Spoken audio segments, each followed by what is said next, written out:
Olá pessoal, tudo bem com vocês? Professor Abílio aqui e estamos aqui para mais uma aula de literatura, beleza? Vamos lá? Hoje a gente vai continuar nossas escolas literárias. Na última aula nós saímos ali do quinhentismo para entrarmos finalmente no barroco, beleza? Essa escola literária tão importante para a gente por vários motivos. Ela é uma escola literária que já possui uma produção brasileira, isso é muito legal, né? Lembra do que a gente falou lá na última aula sobre literatura colonial? É bastante importante a gente lembrar disso porque podemos pensar talvez que o barroco seria o ápice da literatura colonial. Tranquilo? Dá para pensar dessa forma. E aí a gente tem também outro fator importante. Para aqueles que pretendem prestar o UEL, o barroco é essencial, porque barroco é sinônimo de Gregório de Matos, beleza? Não vamos falar muito sobre ele hoje, tá? Vai ter uma aula dedicada para ele, para vocês, obviamente, né? Com o objetivo da gente ficar mais focado nos autores do barroco e tudo mais. Eu dividi, então, resolvi separar a primeira aula para características, né, contexto histórico, que é muito importante, e características, e a segunda aula para os autores, tranquilo? Então, essa primeira aula nós vamos ficar focados em questões gerais primeiro, beleza? Vamos lá?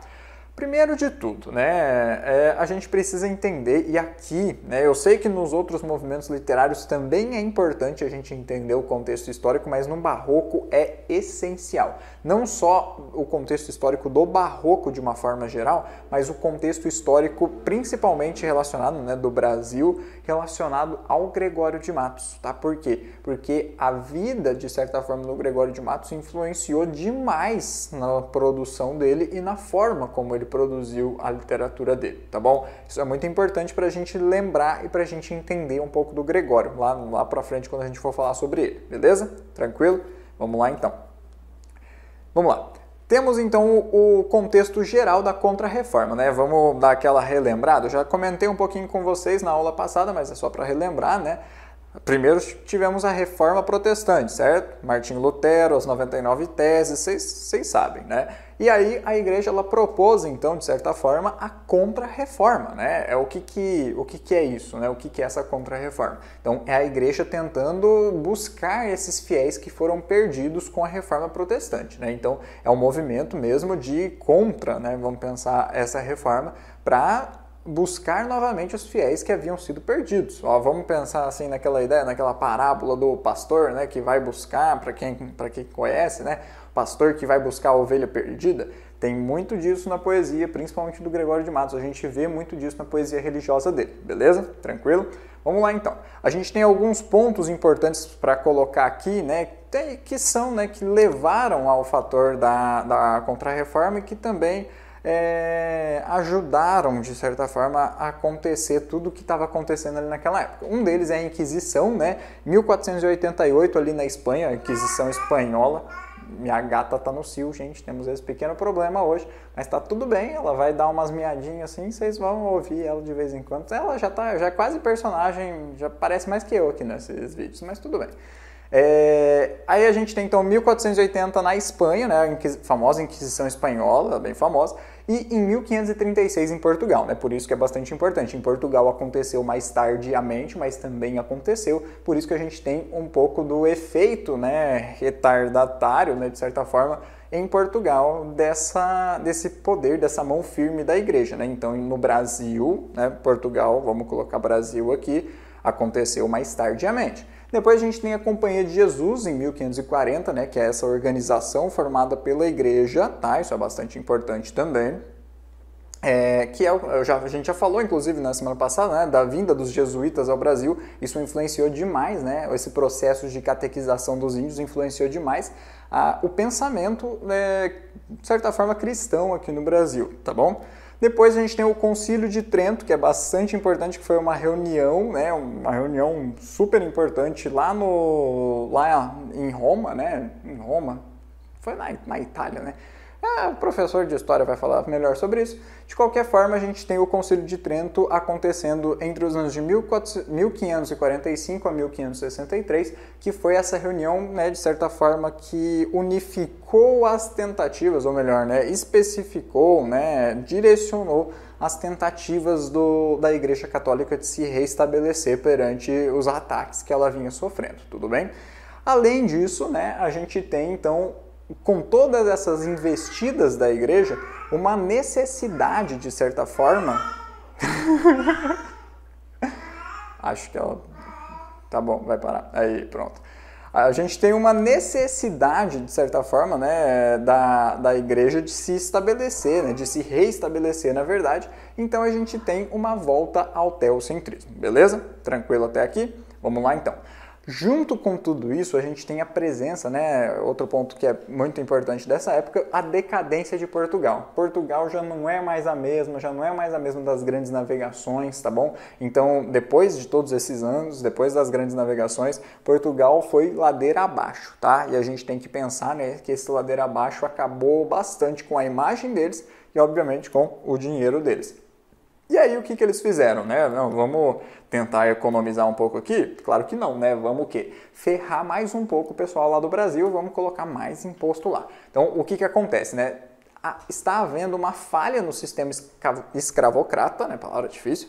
Está havendo uma falha no sistema escravocrata, porque, né? De certa forma, Portugal tenta suprir, né? Vamos pensar, não sei se suprir seria a palavra certa, né? Mas ele arranca, de certa forma, todo o lucro que existe, né, na colônia, né? Brasil era colônia de exploração de Portugal, vocês sabem disso, e ele, além disso, começa a impor novos impostos para taxar mais ainda tanto, né, as pessoas da baixa sociedade ali quanto as pessoas da alta sociedade. Isso gera um efeito péssimo ali, né? Tanto os senhores de engenho, né, sofrem, e obviamente se os senhores de engenho sofrem, as pessoas que estão abaixo deles sofrem também.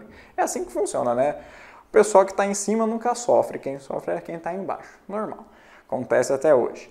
Enfim, qual que é a ideia? Também, por isso, né, por causa dessa decadência de Portugal, por o trabalho escravo não estar dando tão certo, né, inclusive mais, obviamente não é agora, mas mais para frente a gente vai ver por isso a vinda da imigração, né, a imigração toda, a vinda dos imigrantes, toda aquela coisa que a gente já conhece um pouco, tá? De qualquer forma, então o Portugal começa a explorar ainda mais o Brasil, beleza? Vamos lá então, seguindo em frente e com a minha gata miando, é nóis. Vamos lá. Chegada de imigrantes, né? Como eu acabei de falar. Então, mais para frente, esses imigrantes vão chegar, né? Portugueses que comandavam o comércio na colônia. Apesar dos imigrantes chegarem, eram os portugueses que se estabeleciam ali, né? Então, eram os portugueses que mandavam. Eles eram os maiorais, de certa forma, aqui, tá? Também há o agravamento da crise para a população geral e maior disparidade econômica entre burguesia e povo, né? Porque, lembra o que eu falei? O povo que está em cima não sofre, né? Portugal começou a colocar mais sanções, então, quem está em cima vai, obviamente, pagar Portugal, porque é obrigatório, mas vai tirar de quem está embaixo. Tranquilo? Dá para pensar dessa forma? Beleza? Vamos lá, então. Então, a gente tem esse cenário, né? Negativo, obviamente, mas é um cenário. Depois a gente tem, né? Qual que é a situação do Brasil nisso tudo? Primeiro, a gente tem a exploração do ouro, né? E o ciclo da cana-de-açúcar. Então, a gente já está... O ouro está ali ainda, ele está meio presente de certa forma, mas já está sendo mais escasso, né? Essa busca por matéria-prima e tal, mas a gente ainda tem Minas Gerais ali como um centro, né? Obviamente, o nome já diz bastante coisa, né? Mas uma das coisas que mais dá lucro ao Brasil é a cana-de-açúcar nesse momento, tá bom? Então, o ciclo da cana-de-açúcar. Inclusive, o pai de Gregório de Matos era um senhor de engenho, né? Vamos pensar um engenho de açúcar, beleza? Tranquilo? Depois a gente pensa, né? Salvador, nesse momento o Rio de Janeiro ainda nem era muito importante, né? Na vida ali do Gregório de Matos, Salvador ainda, na Bahia, era a capital do Brasil, tá bom? Esses são dois pontos que a gente precisa lembrar, tranquilo? Vamos seguir em frente. Vamos seguir em frente, Berenice. Vamos lá, características então, né? Agora a gente entra nas características do Barroco, tá? Depois de ver todo esse movimento histórico, a gente precisa pensar. Tá, primeiro de tudo, a gente tem um homem que passou ali pelo Renascimento, tá? Isso é bastante importante, mas que agora está vendo várias investidas da igreja, tá? Como que esse homem se sente? Obviamente ele se sente dividido, né? Vamos pensar, eu sei que existem coisas aqui, mas eu também sei que, o quê? Existe a igreja, né? Deus existe, ele está ali olhando para mim. Basicamente essa é a ideia, tá? Então, vamos lá, pontos. Conciliação entre o homem e o divino, o medieval e o renascentista, o sagrado e o profano. Então a gente tem características do bifrontismo, tá? O que seria o bifrontismo? opostos, né? De certa forma, dois caminhos, né? A gente até falou sobre isso, mas aqui é um pouco mais, vai um pouco além do bifrontismo, que é a dicotomia, né? São dois lados opostos, tá? O que seriam esses lados opostos? Então, ó, pensa assim, mais ou menos, né? Céu e terra, né? Então, a gente tem os polos, certinho? Então, o barroco trabalha muito com essa ideia, tá? Depois, a angústia do homem barroco, né? Tentar conciliar lados opostos. O que a gente tem, então, no barroco, basicamente? A ideia é essa, né? Vamos pensar, eu sei que eu estou pecando, mas eu gosto de pecar. Esse é o problema, né? Vamos pensar, pecar é bom, pecar é legal, tá? O que acontece então? O homem, ele vive essa angústia. O homem barroco, ele está vivendo de certa forma essa angústia. Ele tem consciência do pecado que ele comete, né? Mas ele quer cometer. Então, a consciência leva ele a sentir culpa, mas obviamente ele ainda sente vontade, beleza? Então é a vontade e a culpa, lados opostos, beleza? Tranquilo? Deu para pegar? Vamos lá.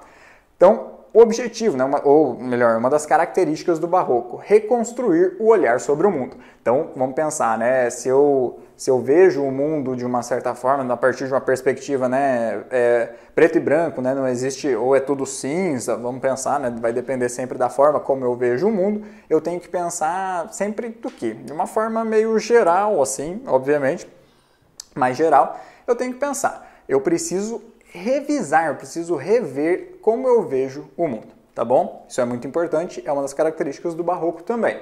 Outra característica, conflito na tentativa de conciliação entre antropocentrismo e teocentrismo. É aquilo que eu estava falando, né? Então, a igreja está agindo com muita força ali, só que o homem também está agindo com muita força. A ciência tá deslanchando ali. Então, se a gente tem esses dois momentos, né, esses dois polos, obviamente eles vão entrar em conflito. Simples assim, beleza?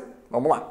Depois a gente vai ter, então, né, a gente tem que pensar numa ideia central. A gente não pode pensar o barroco como uma contradição, tá? Isso eu já vi até cair em questão de vestibular. O barroco, ele não é uma contradição, mas sim uma tentativa de reconciliação. Então, ele não é um embate, ele é uma tentativa de reconciliação. O homem que se vê perdido, né, de certa forma, no pecado, tenta se reconciliar, mas ele não quer, de certa forma, sair completamente do pecado, tá? Essa é a ideia que permeia tanto a arte quanto a literatura barroca, beleza?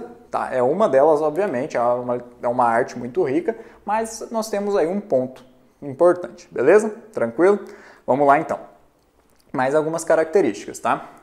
A gente tem a reestruturação da fé medieval, é outro ponto importante, que funciona como uma tentativa de entendimento da realidade por meio dessas ideias, né, por meio do conflito. Então, eu estou pensando, né, eu estou reestruturando a minha fé, mas agora eu estou olhando com outros olhos, né, eu não vou seguir piamente tudo que a igreja fala. Eu acredito em Deus, mas mesmo acreditando em Deus, o que acontece, né? Eu ainda quero pecar, ainda quero fazer algumas coisas que não são permitidas, tá bom? Isso é bastante importante.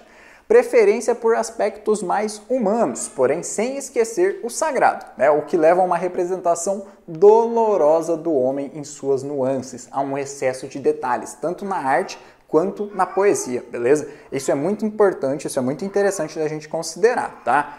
Vamos pensar mais ou menos assim, tá? Quando a gente está pensando, daqui a pouco a gente vai ver uma pintura, inclusive, né, uma escultura do Bernini, né, que é o Êxtase de Santa Teresa, a gente percebe, é tipo a minha gata miando, né? Percebe, olha a dor que ela tá miando, né?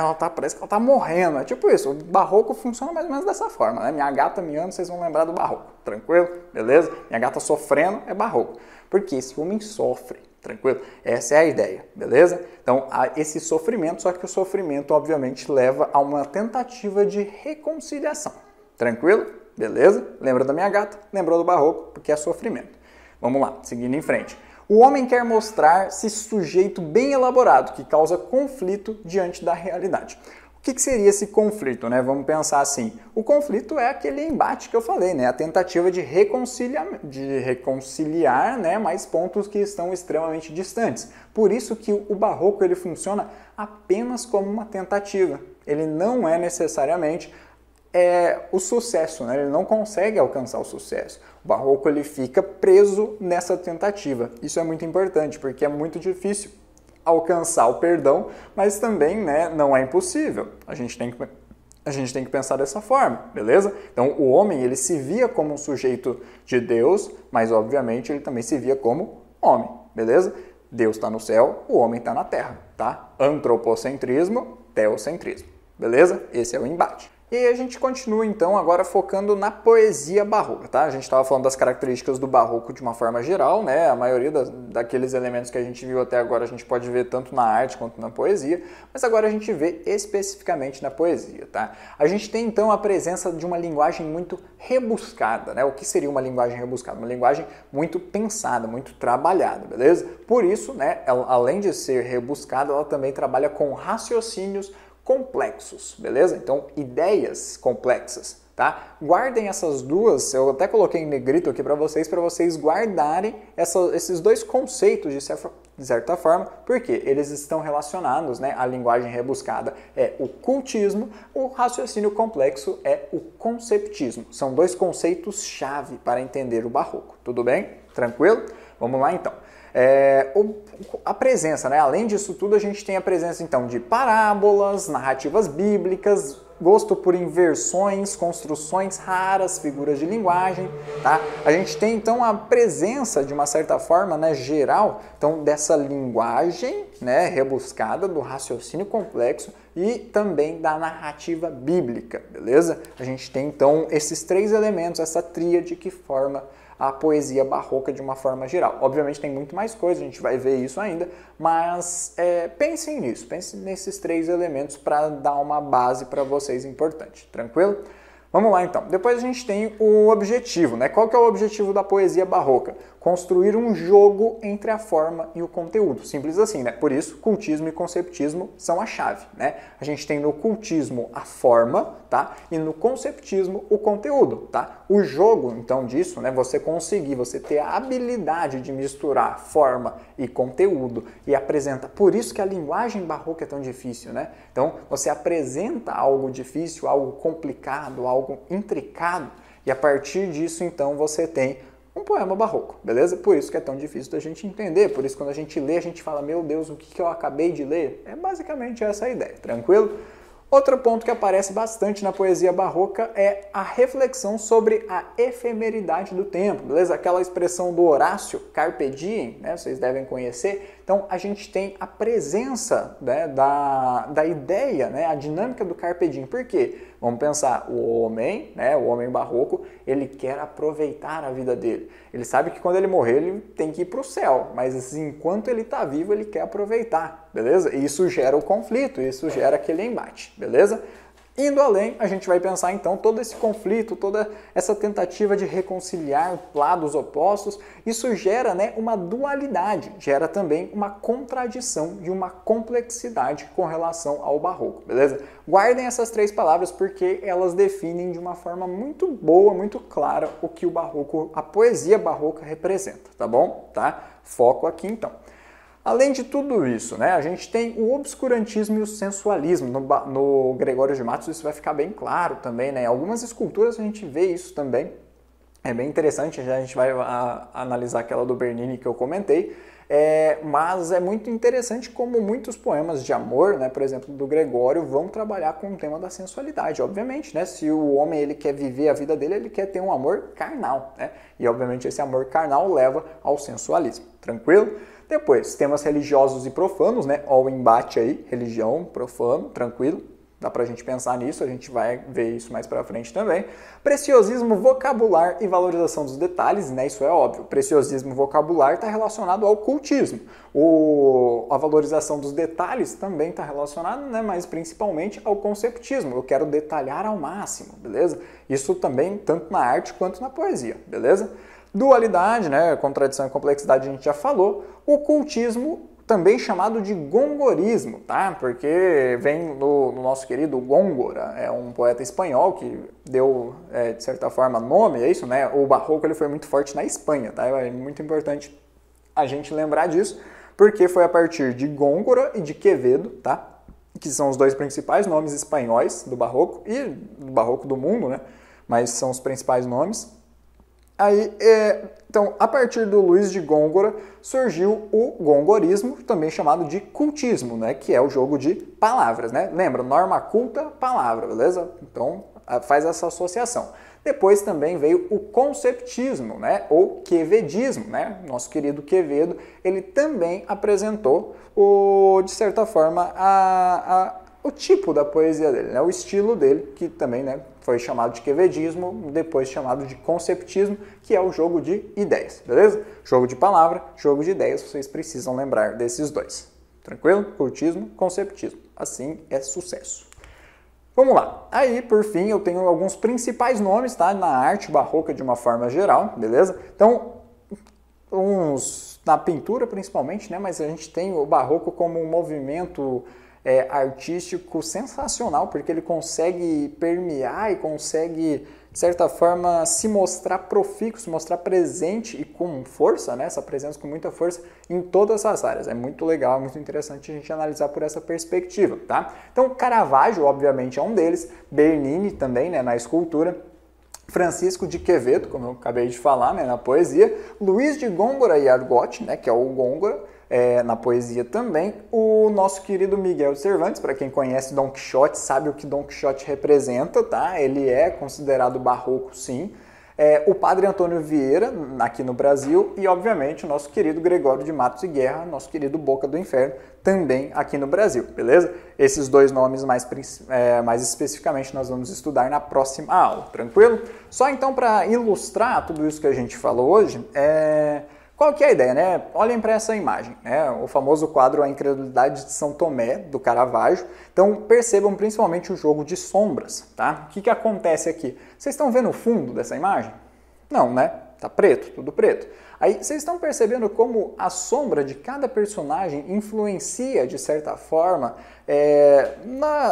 vamos pensar na proposição dos detalhes, tá? Então, vocês estão vendo o excesso também de detalhes, vocês estão vendo a figura, né? O desenho ali da ferida de Cristo, né? E como o São Tomé está colocando o dedo ali, né? Está sendo mexido. Então, esse excesso de detalhes, esse jogo de sombras é uma característica do barroco, da arte barroca mais especificamente. E outra que eu acho sensacional, que é a escultura do Bernini, chamado O Êxtase de Santa Teresa, né? É bem irônico, de certa forma, esse nome, né? Porque esse êxtase não é necessariamente... Ele, na história bíblica, é visto como um sofrimento, tá? Então, na teoria, a gente tem a Santa Teresa aqui sofrendo. Caiu. A gente tem a Teresa sofrendo. Deixa ele no chão, não tem problema não. De certo, só que esse sofrimento, ele é associado também com o gozo, beleza? E esse gozo, né, obviamente, o prazer, o êxtase. Tranquilo? Dá pra gente pensar dessa forma, então dá pra gente ver a partir dessa ideia, tranquilo? Por isso, né, o êxtase e o desespero, o sofrimento, eles entram em embate. E isso, obviamente, caracteriza a poesia barroca, caracteriza a arte barroca. Tranquilo, gente? É isso, então. Hoje, essa semana, vocês não vão ter exercícios, tá? Só na semana que vem pra gente completar, de certa forma, o barroco de uma forma geral. Mas vocês podem ficar tranquilos, vai ter uma tonelada de exercício sobre barroco, porque é muito importante. E a Berenice está brincando com a minha canetinha agora. Tá bom? Gente, então eu fico por aqui e a gente se vê na semana que vem. Até mais!